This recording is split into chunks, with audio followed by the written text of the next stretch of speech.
Takamira padana mabutasa chekuchanisa taura pano chao chichokwadi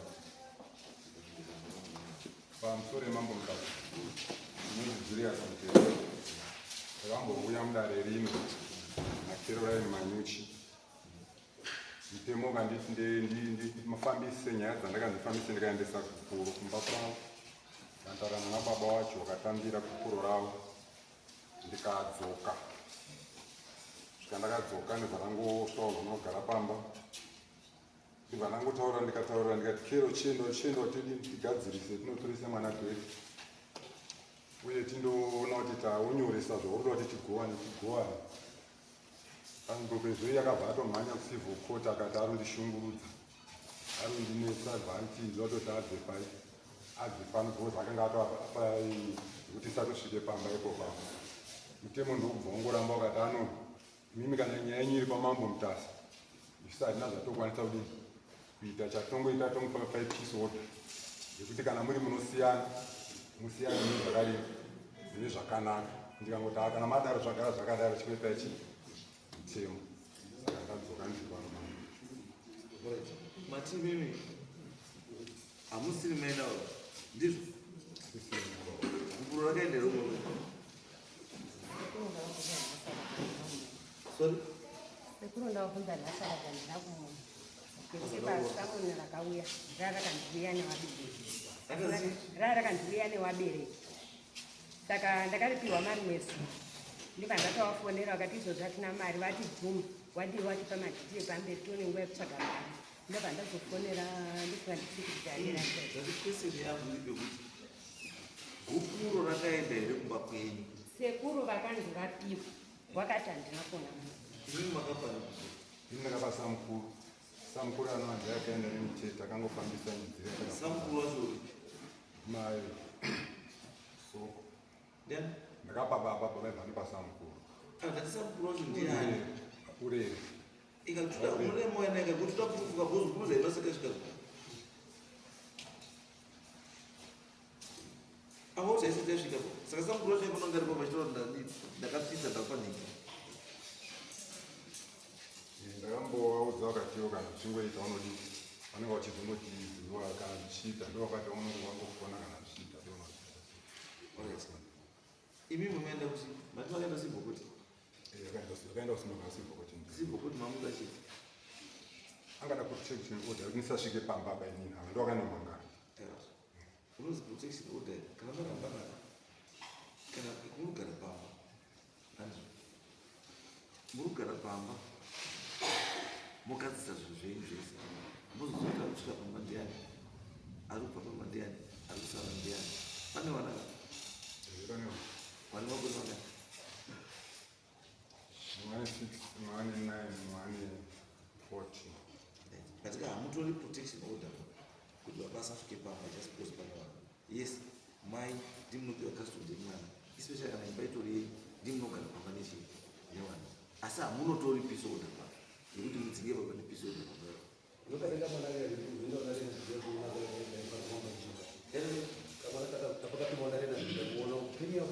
rina dosho uya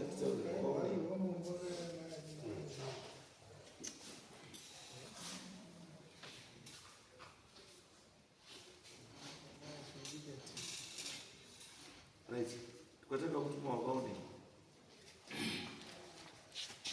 pamusoro ichangamiri nevese varimoterera pana ndakaenda kumba kwababa mutepa ndakasvika ndikaona mukicheni mamai avo makadzigwa nepiki wadhiga nepiki kudaro zvikwere zvese zvanga zvakapera kugujunurwa zvese mbudzi dziri panze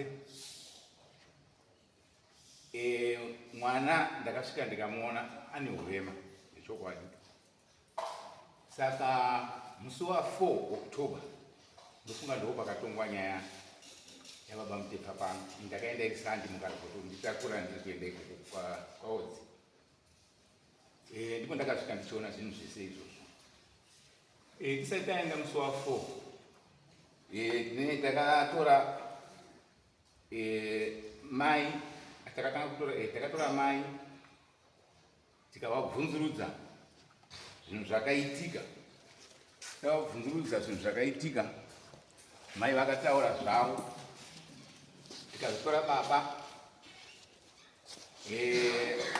baba vaiti mai ava ndiri kuvarambira chifambi mai vakati baba uri kundirambira urema hwewana saka zvizere zviri mukati imomo ndizvo zvandakafambira batini chandikuda ishu yangu yanga iri pamwana kuti ndakati ndaimuone pakuda ishu yekuti mwana ari kuvharwa mumba ndaimuone kuti mwana kana avharwa mumba then from there kana mazvipruvha kuti ari kuvharwa mumba then tobva tachimovha from there kuti hai tiri ipapo ichokwadi kuti mai vaisiya avharira mwana mumba but kutaura kwakaita mai waiti ndaisiya ndakavharira mwana uyu mumba ndichienda kunotsvaga chikafu chekuti mwana kuti adye nekuti baba anga asikaunzi chikafu kuwana izoibamu zvakutora zvamatotaura izvo zvatopedza nyaya as long as mai akabvuma kuti arikuta sei arikuvharira mwana mumba it's a criminal offense muri kuabhusa chii mwana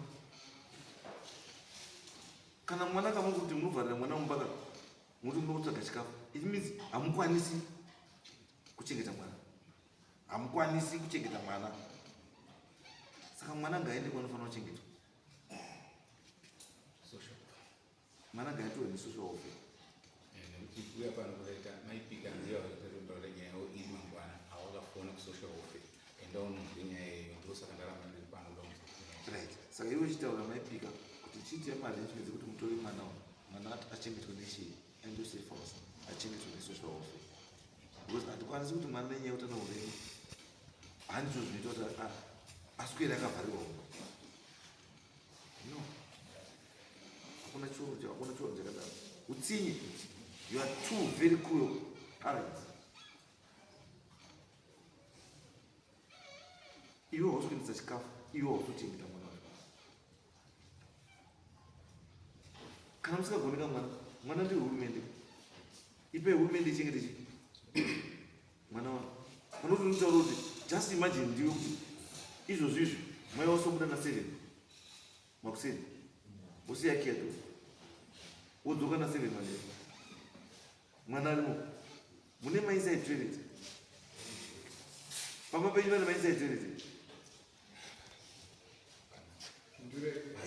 I want to know kuti mukana muchisiya vakavharira mumba munofanira muine mafacilities akakwana ekuti munhu anokwanisa kudya anokwanisa kuenda kutoilet anokwanisa kuita sei zvese ani zviripo here pamusoro chana ndombotaura ndakazvivirira kana vanhu matotadza kuita namukadzi nemurume zvakafanira kuti nyange ndikabvisa mari yekuti chengeta mwana because mwana uyu pandakamutora ndikagara naye for 6 months amuramba futi aenda kusocial welfare kutauni zvikanzi nemapurisa ataenda kumapurisa zvikanzi endesai mwana kusocial welfare ndikati mwana hangaende kusocial welfare ndikagara naye for 6 months paakapinda mutsaona ndaona kuti nii mwana akamusiya naye ndegani mudzoseri ndidzokere pamba ndakamupfekedza anga ine hembe dzaakapfeka akabvisa hembe idzodzo akati ndiwo mwana wayo hembe dzakatemwa nababa saka handidzidi ndokubva dzaraswa hembe idzodzo saka ndakona nyangwe ndatenga chikafu nyangwe ndikada kuti ndiite sei pasina kuti taakutanga kuti toita sei responsibility chese mwana wangu ndinowada chaizvo kutangira pa ende court monoclaim custody yewana and mapapers enyu saitai nyaya idzodzo dzekuti mai arikusiya akavharira chii mwana wamba 1 2 mai haasi kuaccepta zvipfeko zvinhu zvirikunza chii wana 3 mai haasi kupa wana chii chikafu saitai zvinhu izvozvo mapapers enyu moclaima chii custody yewana itai izvozvo mangwana or else musakazviita mangwana social welfare yotora mwana handisifunga kuti kana nimi mungafara imi nyangwe kana une boyfriend yacho kana mukwata mwana utasai kuti mudanana nevagirlfriend kana maboyfriend mama musikapi kuti munomuvharira papa ivi nyangwe kana uhiwa bota nemurume kana uhiwa kana kusakupa kana kukwati unotoedza zva kuti uhiwa bota asi pfungwa dzakuti ndasenda akavharira mwana ari kumesera amesera mubhuruku kana anomesera mumba kana mwana kuswera ari mumba woitira kusvina mugomo just because mai akuda kuenda kufara It's nonsense. I'm sorry. Munosa izvembe handidi munhu anotaura reason yekuti ndikuvharira mwana because ndinoda kotsvaga ndinoda komutsvagira chikafu. What do you mean? I'm sorry. Ndofunga ndakataura ndakatsvaga vanhu vandogara navo. Ndochinangwa chandakavatsvagira. Kuti musanimionawo mwana wangu. Ndakaona kuti zvinotiwe panext ndiona zvondionerawo mwana wangu zviri ndiri kuneka. Ndobva ndatsvaga munhu aitsvagawo imba. Ende yanga iri couple. Ndikachiuya kugara apa ubhadhari renti pachandoda pandisipo Why ambuya munhu anoziva zvinonetsa pamba pake ndimi. You can't give responsibility yemwana akaremara kumunhu asiri mai vake kana baba wake. Muri kuvapa mari iko ivivi macaregivers iva kusadaza ndakaemploya couple kuti ichekete mwana. Muri kuvapa mari iko. Are you paying those people? Are you paying those people? Ungakwatazi munhu ndicheketere mwana wangu, ndibvisire mwana wangu pupu, ndigezere mwana wangu, ndibikire mwana wangu just because waubhadhara kurenti gara mahara. And you think that person anoita good job? Andesa mwana wangu. Mai mwana ndewenyu, chengetai chii mwana. Kana musingakwanisi izvozvo ipai baba wake achengete chii mwana wake. Hamudita kuti ndakatsvaga kapo yandakabiya mugara mubhadhara renti asi muchengete renti yenyu kubhadhara chii kuchengeta. Imi chinjukwirwa navanhu ndege kubva kunoko kobvisa upupu nekukwenda musana nekugeza vachemberi. Imona kuti munhu muno muzimbabwe munoita mahara.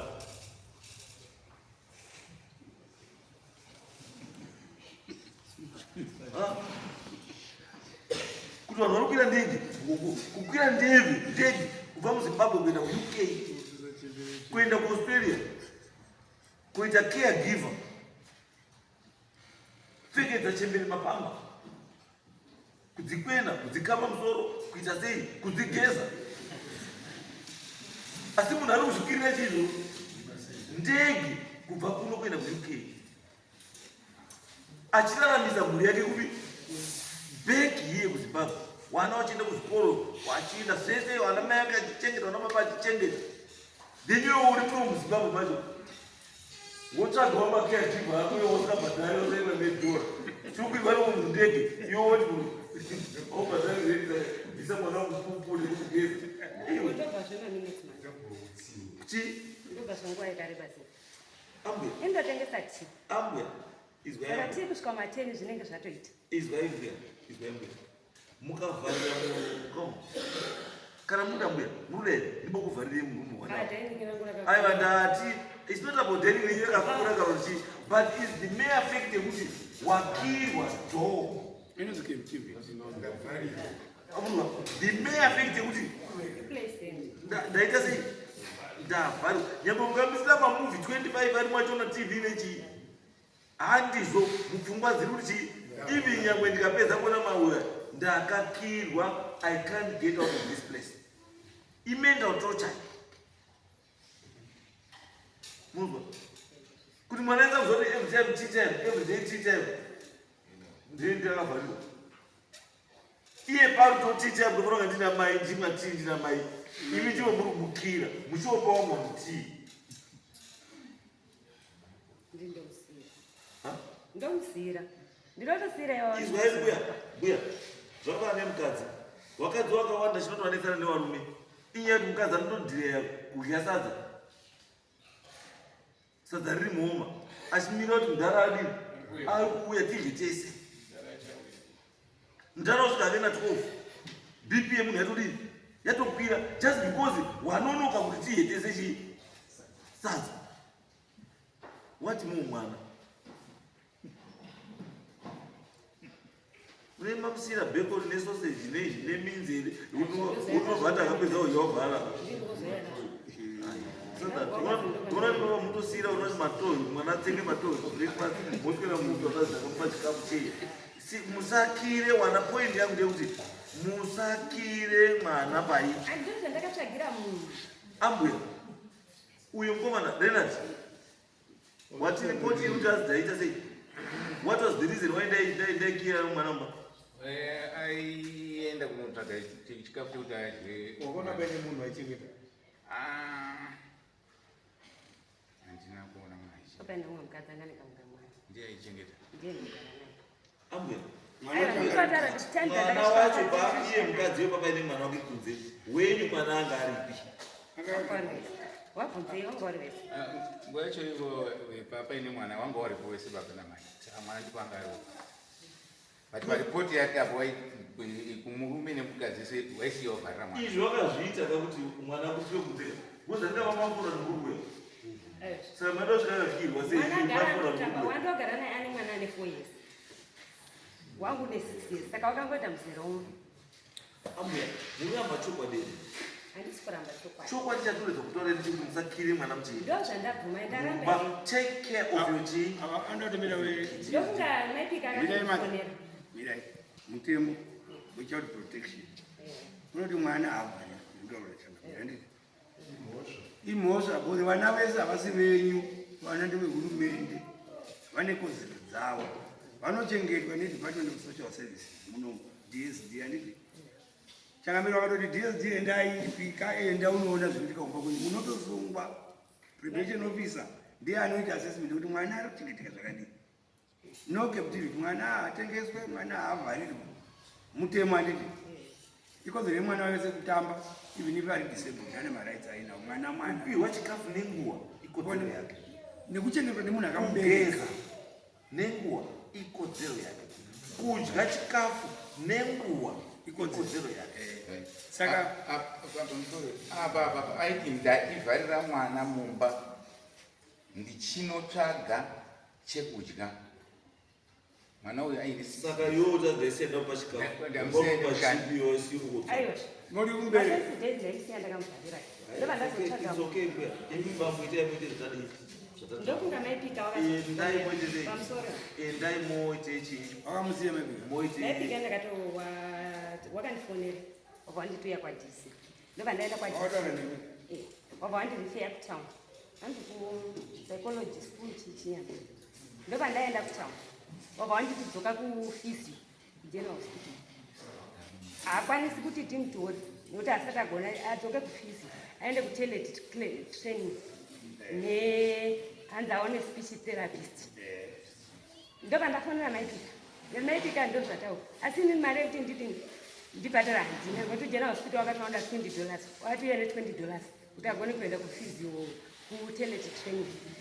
Wobva wafonera appointment kuna makamutaurira here kupadwa mamuna mani ndine episode saka ndinotya kutaura. akaisa episode ndiani iye ndiye akatotanga kunditorera episode saka handikwanisi kutaura naye pakuti ndo zvakazotoita kuti atore episode nokuti ndingamuudza chinhu ngobva nditiwazoni. ambuya murugambuya peace order ukataura nemunhu zvakanaka haishande.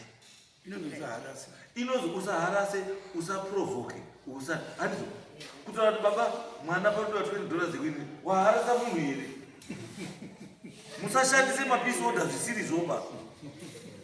Handizo zvakava nemubanje wemukadzi wekugara naye anokwanisa kutora peace order imi kuti munhu chondinera ndichaita paduru nechi asi Kuti munenge musina witness zvezvo izotoradza unomurowa kana muitesa. saka mwana auaitika zvese zvinenya kuti nduri $20 kuti baba wazoramba kuti kurudiwa $20 kuti mwana aite maexercise agone kutaura agone kutaura speech therapy moti azi muchikani baba wacho maipika wakanditunoya muna January tokunyorera chiyamene tokunyorera kuti agone kuenda exemption kobatsiridzwa. anopiwa exemption wakati unoya muna January kuti tikunyorere zvine zvimanga uzoya muna January.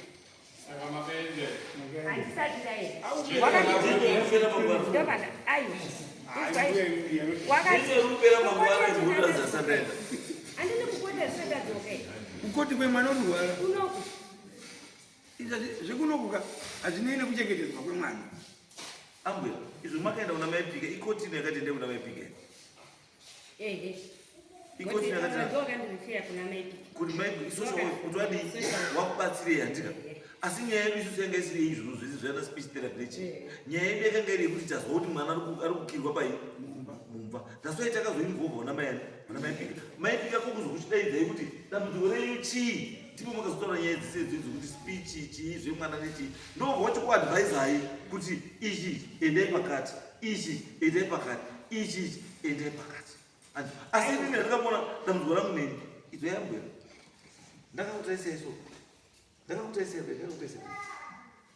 you appear so soft and so innocent so innocent asi ndakuzotaura nemi mwoyo wenyu wakaoma uruzwambuya unosanza tikuwedza kubatsirai very simple mwana baba wacho uripo baba wacho $20 anayo but you defer help yemwana just because handisi kuda kutaura nababa wacho aiwa ini ndandangotya hangu mutemo no ndo wandirikutya angachengete mwana wake neyemtu aiwa ndakatobvunza wakati chiendai munopiwa gupuro kana mapiwa gupuro wozoyawo klema uyu hanzi chimenteni ambuya saka ndandakatobvira gupuro kupita kupiwa nekusapiwa gupuro hazvichinjisi kudya kwemwana whether gupuro riripo kana kuti gupuro hapana mwana adaungudya whether gupuro riripo kana kuti haripo mwana ada kudii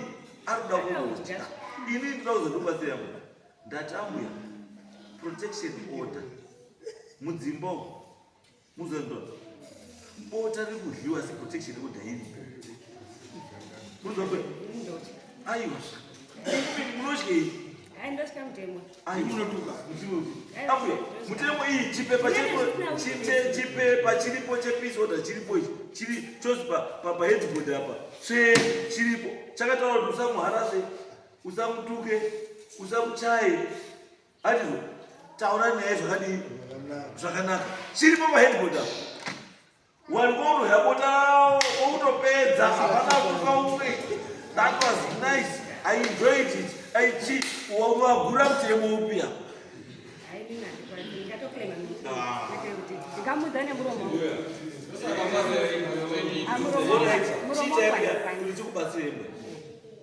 tikubatsirei mune here zvamunoda marequirements emwana izvo zvizvi agent kana zviripo chikai mataura isusu takutokubatsirai kuti baba aite mwana haasapi just because mai yakuti asitotaura ipride isina basa iyo pamusoro changaniro chiuya ini ndakataura pamusoro pemwana ndikati handei tinotoisa mwana chitupa izvozvi nyange isusu tudini akati nini handiendi handifambi newe ndosaka azosvika kuna mai pike ndopakabva amhanya bva ndiri mushungurudza because takatadza tatotadza kuti tigarisa baba namai vari mugambao saka ndakati ngatigadzirisei mwana ngatigadzirire mwana inini ndakagara paya paya kwe20 years pamunda pangu nanhasi ndakutotadza kugara paya pangu iye ari kuti habvipo ari kurambirapo inini mwana wangu ndochengeta nemhuri yangu yese ndochengeta kana ndichirima nefama ndiri pamba pangu aiye akurambira aripo mari yacho ndiona sei nefama kuda kurima akurambira aripo achiusa zvikomba pamba pangu imi moti tigara naye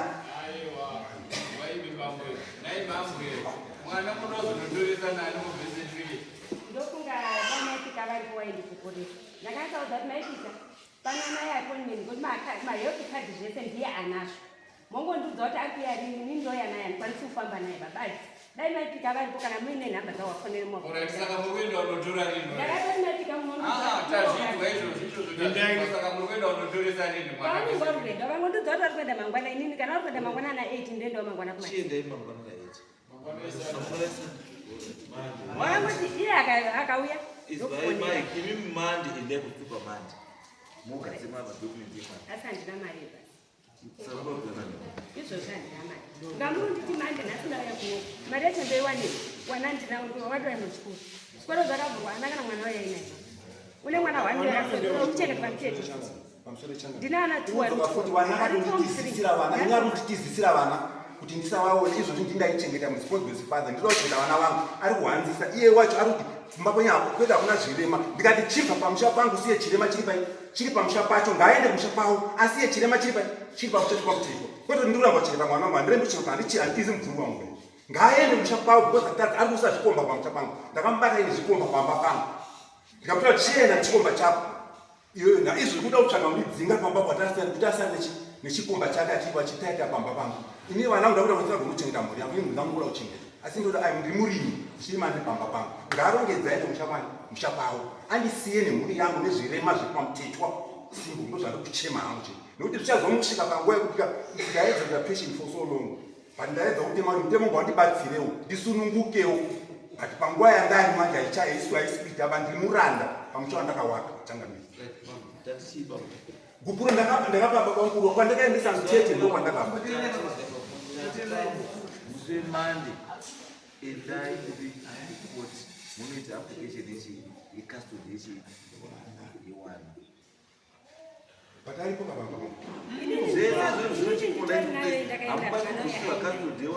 papena lomwe wangotora kuti hanzi hatisikuiona dhoketi ndokunga ndakabvunza kuti nezuro china ndakabvauta ndikavabvunza kuti ini nyangu yaafati zvikanzidzoka unoona mukuru wemapurisa papena bambo imimi endai kuti mande mwedi zvikuitawo endai civil court munoita application yecustody yewana and give those reasons atakutaurai kuti mwana uswera akaita sei akakirwa wana ndikavapa hembe haubvumidzi kupfeka hembe dzacho dziriko ndinoya nadzo mambo dzakapfeka ndinoya nadzo dziri panhambo dzipisa kana kuita sei dziriko ndinoya nadzo chiripo wakangoya akapfeka hembe 3 years ndinadzo tane 3 years tisi baba na mai but tiri pamba 3 years 4 years ndakwana ora imini